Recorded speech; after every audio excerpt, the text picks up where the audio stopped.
Hi, Jenny here with another honest Amazon product review. Today I have the Rab First Potty Training Seat.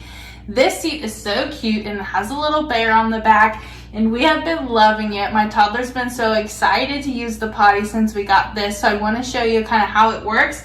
We have 2 steps right up. You grab the handles, turn around and have a seat. This seat is removable with Velcro so you can wipe it down if you need to.